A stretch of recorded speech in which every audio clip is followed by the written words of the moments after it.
Patuloy na lumalakas ang Bagyo Maricel na tinutumbok ang extreme northern Luzon. Sa katunayan, nakataas na ngayon ang Tropical Cyclone Wind Signal number 3 sa ilang bahagi ng Cagayan.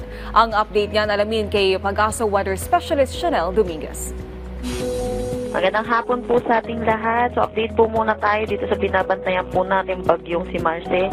Sa ngayon, ito po ay may isang typhoon category at huling namataan sa line 315 kilometers east ng Apari, Cagayan.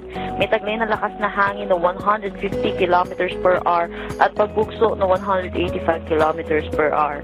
Ito ay kumikilos west-northwestward sa bilis na 10 kilometers per hour. Dahil po dito, meron na tayong Tropical Cyclone Wind Signal number 3 sa northeastern portion ng mainland Cagayan, particularly po dito sa may Santa Ana.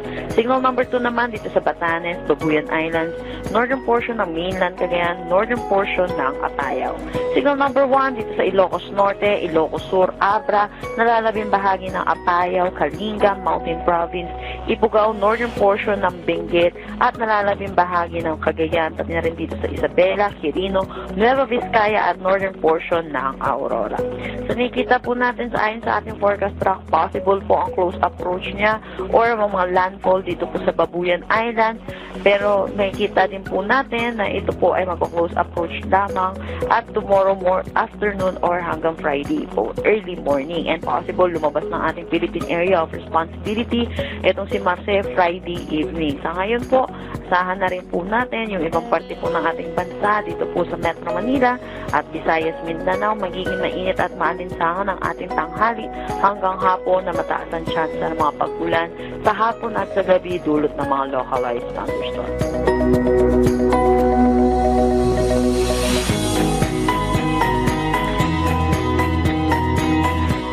Para naman po sa update sa ating mga dam, narito po ang detalye.